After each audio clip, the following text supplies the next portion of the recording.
अस्सलाम वालेकुम व्यूअर्स, उम्मीद है खैरियत से होंगे। आज की वीडियो लेक्चर 10 है जी, चैप्टर 2 का। कंप्यूटर साइंस की जो न्यू बुक आई है, कंप्यूटर साइंस एंड एंटरप्रेन्योरशिप, उस टॉपिक में हम पढ़ेंगे common text and coding scheme. मैं आपको निशान भी लिखवाऊंगी कि कहाँ से लेके कहाँ तक आपने कौन सा टॉपिक लिखना है।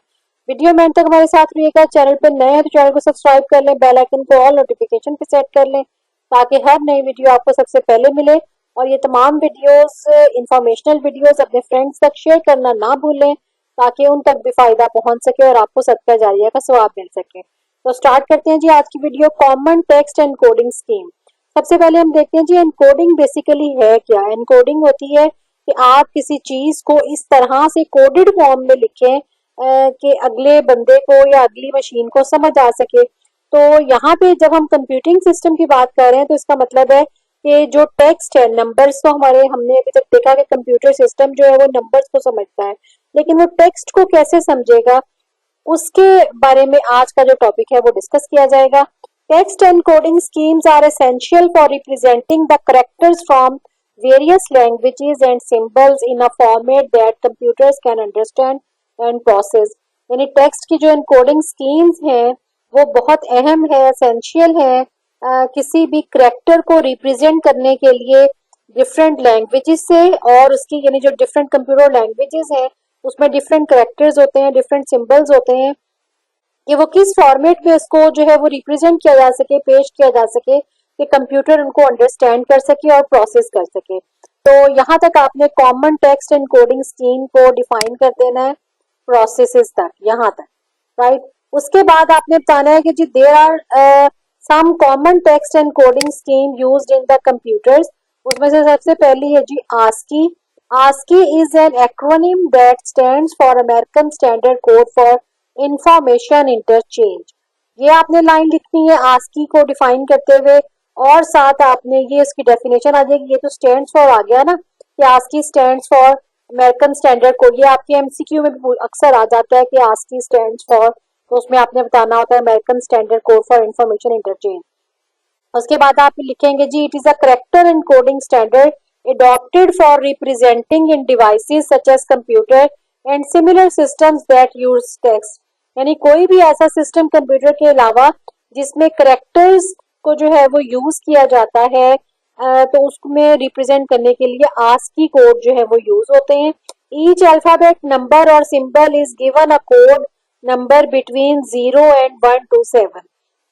यानी जितने भी हमारे नंबर्स हैं, सिंबल्स हैं या करेक्टर्स हैं, ए से लेके जी तक अल्फाबेट्स हैं, उन सबको एक कोड नंबर जो है वो इशू कर दिया गया है जो कि 0 से लेके 127 के दरमियान है। और टेबल में आगे चल के मैं आपको दिखाती हूँ, इसका पूरा टेबल है बाकायदा। यहाँ तक आपने इसको लिखना है। उसके बाद ASCII enables different computer end devices. अगर सिर्फ डेफिनेशन की बात आए तो वो आप यहाँ तक भी लिख सकते हैं, बिटवीन 0 and 127। उसकी डिस्क्रिप्शन में आगे मजीद क्या आ जाता है जी, ASCII enables different computers and devices to exchange text information reliably। Let's encode the name of our country using ASCII। यानी अगर हम कहें ये आप एग्जाम्पल आपने हेडिंग दे दी, यहाँ तक आपने डेफिनेशन और उसके बाद एग्जाम्पल की हेडिंग दे के आपने ये पाकिस्तान का बता देना है कि यूजिंग ASCII कैसे लिखते हैं। ASCII code for an upper case letter P जो है वो 80 है। The code for letter A in ASCII is 97। The ASCII code for the letter K is 107। और उसके बाद स्मॉल i का 105 है और स्मॉल s का है जी 115। The code of T is 116 in ASCII। तो ये आपका ASCII कोड में अगर हम लिखेंगे तो उसको कैसे लिखा जाएगा जी, 80, 97, 107, फिर 105, 115 और 116, ये इनके कोड्स आ गए। और इसको आपने बाइनरी में कन्वर्ट करके जो है वो लिख देना। The ASCII code is the numerical representation of characters in a computer based system, particularly for alphabet characters. For example the ASCII code of the character is n is 110। ठीक है जी, 110। तो ये सारे कोड जो है वो साइन कर दिए गए हैं। अगर आपने इसको जो है सबसे पहले P का 80 आ जाएगा, फिर इसको मैं आपको लिख के बल्कि दिखाती हूँ। ये देखें जी, ये मैंने आपकी आसानी के लिए लिख दिया यहाँ पे सेपरेट करके। P is equal to 80, A is equal to 97 के अब देखिए P कैपिटल है तो ये कैपिटल वैल्यू उसमें से आ जाएगा, हम लेंगे इसका कोड, और बाकी सारे स्मॉल है तो हम स्मॉल वाली कैरेक्टर्स में से इसके कोड जो है वो उठा लेंगे। तो ये इस तरह से आप इसको जो है वो लिखेंगे। उसके बाद आ जाए जी नीचे, हम क्या करते हैं, ये टेबल आ गया आपके सामने, ये देखें स्पेस की जो आस्की कोड है वो 32 है, डबल कोटेशन मार्क्स के 34 है, डॉलर साइन का 36 है, एम्परसेंड का एंड का जो साइन है वो 38 है, इसी तरह से सो ऑन। अब बच्चों के जहन में ये क्वेश्चन आता है कि हमने क्या ये पूरे का पूरा टेबल जो है वो याद करना होगा? नहीं, ऐसा नहीं है। आपने क्या करना है, इसमें से मैं आपको बता देती हूँ कि क्या क्या चीजें आपने याद करनी है, जो कि आप उसका सिर्फ स्टार्टिंग और एंडिंग याद कर लेंगे, बल्कि खाली स्टार्टिंग याद कर लेंगे, और उसके अलावा कुछ सिंबल्स हैं जिनको जानना आपका जरूरी है कि उसका आस्की कोड क्या, जैसे ये 0 से लेके और 9 तक जो कोड्स हैं वो देख लें कि 0 जो है वो 48 से स्टार्ट होता है, तो 1 जो है वो 49 होगा, एक एक का इंक्रीमेंट आप करते जाए, 250 होगा, 351, 452, 553, 654, 755, 856 और 9 जो है वो 57 तक एंड हो जाएगा। यानी अगर आप 0 याद रखें कि 0 जो है वो 48 के इक्वल है, तो आप at the time of solving the question आप ये एक एक का इंक्रीमेंट देख सकते हैं कि 9 तक जो है वो किस नंबरिंग में जो है वो जाता है। उसके बाद जो कैपिटल ए है वो स्टार्ट होता है 65 नंबर से, और बी 66, सी 67, ये सारी कैपिटल जो है वो अल्फाबेट्स हैं कैपिटल ए से, और 1 1 का इंक्रीमेंट करते हुए ये जी जो है वो कहाँ पे खत्म हो रहा है, 90 के ऊपर। और उसके बाद जो है वो कुछ सिंबल्स हैं, और फिर 97 से अगेन जो है वो स्मॉल एबीसी स्टार्ट हो जाती है, जो है एबीसी जो है वो अल्फाबेट्स जो है वो स्मॉल लेटर में शो होने शुरू हो जाते हैं, और ए 97, फिर बी 98, सी 99, इसी तरह से एक एक का जो है वो इंक्रीमेंट करने के बाद आपका जो जी है वो आता है जी 122 के ऊपर। ये देखिए जी 122। अच्छा, ये तो हो गए कैपिटल एबीसी, स्मॉल एबीसी, और उसके बाद 0 से लेके 9 तक करेक्टर्स आपको बता दिए।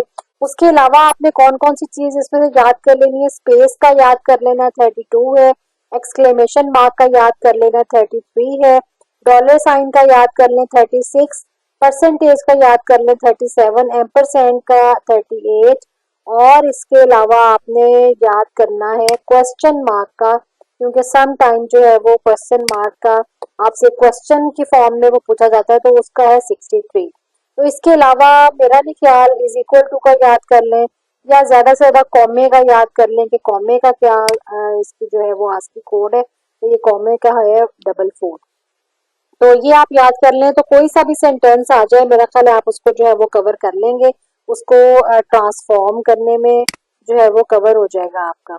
उसके बाद जो है ये टेबल पूरा आ गया। उसके बाद सेकंड है जी एक्सटेंडेड आस्की।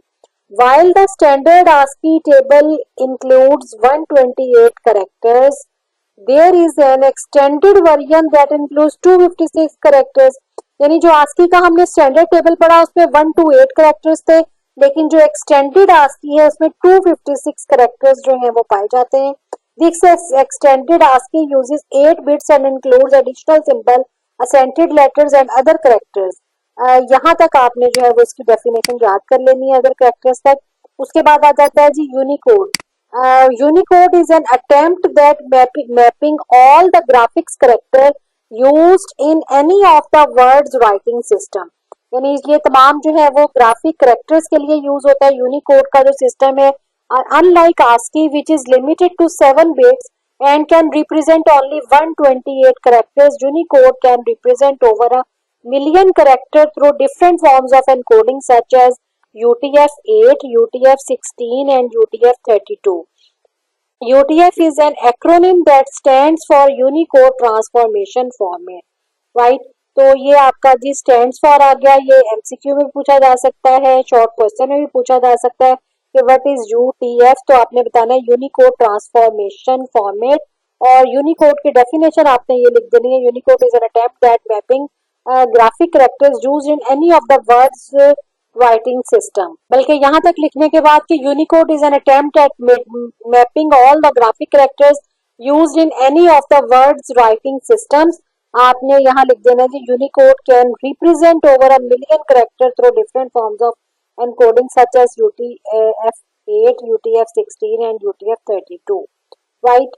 तो ये आ गया जी यूनिकोड का। उसके बाद इसकी जो फर्दर टाइप्स है UTF-8 देख लेते हैं क्या है। It is a variable length encoding scheme meaning it can use a different number of bytes, यानी 1 से लेके 4 तक वो डिफरेंट नंबर ऑफ बाइट्स जो है वो UTF-8 में यूज की जा सकती हैं एज पर रिक्वायरमेंट करेक्टर को रिप्रेजेंट करने के लिए। UTF-8 is a backward compatible with ASCII, यानी ये ASCII के साथ भी कंपैटिबल है। It means it can understand and use the older ASCII encoding schemes without any problem. ठीक है जी, यहाँ तक आपने इसको याद कर लेना है। उसके बाद एग्जाम्पल क्या है, the letter A is a Unicode represent as U plus 0041। उसको बाइनरी में कैसे लिखेंगे जी, 8 बिट में 0100000001 in the binary format and occupies 8 bits और 1 बाइट। यानी अब उसने कहा ना कि 1 से लेके 4 तक वेरिएबल जो है वो उसमें variable length encoding scheme use होती है। अब जैसे ए को उसने 8 बिट्स में शो कर दिया, तो let's look at how Urdu letters are represented in UTF-8। Urdu का लेटर अगर हम बे लेते हैं तो उसका यूनिकोड है जी U प्लस 0628 और बाइनरी फॉर्मेट में ये क्या होगा 16 बिट्स में, यानी 2 बाइट्स के अंदर जो है वो इसको शो करेगा। तो आपने इन दोनों में से कोई एक एग्जांपल दे देनी है। UTF की डेफिनेशन जो है वो कंपैटिबल विद ASCII तक लिख देनी है, राइट। और उसके बाद UTF-16 जो है, डिफरेंस भी आ सकता है ना UTF-8 और 16 में, तो आपने इसको डिफरेंस बना के लिखना है। UTF-16 is another variable character encoding mechanism although it uses either 2 byte और 4 बाइट पर कैरेक्टर एट मोस्ट, यानी उसमें था कि 1 to 4 कितनी भी बाइट्स वो ले सकता है। UTF-16 में क्या है कि वो 2 बाइट्स लेगा या 4 बाइट्स लेगा। Unlike UTF-8 it is not compatible with ASCII, ASCII के साथ कंपेटिबल नहीं है, ASCII कोड को ट्रांसलेट नहीं कर सकता। The letter A in UTF-16 is equal to, इसमें उसने 16 बिट्स में दिखा दिया जी उसी चीज को, इन बाइनरी और 65 इन डेसिमल यानी 2 बाइट्स में। और उर्दू के लिए अगर हम लेटर बे लेते हैं तो 16 के अंदर वो आपको वो भी 8 बिट और 8 बिट यानी 16 बिट और 2 बाइट्स के अंदर आपको दिखाएगा। उसके बाद आ जाए UTF-32। UTF-32 is the method of encoding that uses a fix length, इसमें फिक्स लेंथ है with all characters stored in 4 bytes पर कैरेक्टर, यानी इसमें आपकी वेरिएबल लेंथ नहीं है कि वो 1 2 या 3 या 4 में ले, इसमें फिक्स है 4 बाइट्स। चाहे कोई भी करेक्टर हो, चाहे ए है उसको 1 बिट्स चाहिए, लेकिन वो क्या करेगा, वो इसको 32 बिट्स में जो है वो शो करेगा, यानी 4 बाइट्स के अंदर जो है वो इसको शो करेगा। हाँ जी, यहाँ तक थी एनकोडिंग स्कीम। नेक्स्ट जो है वो storing images, audio and video in computers किस तरह से सेव होता है वो हम नेक्स्ट लेक्चर में पढ़ेंगे। तो चैनल को सब्सक्राइब करके बेल आइकन को ऑल नोटिफिकेशन पे सेट कर लें, फ्रेंड के साथ शेयर करें ताकि ये इन्फॉर्मेशनल वीडियो तक पहुंच सके। नेक्स्ट वीडियो तक, अल्लाह हाफिज।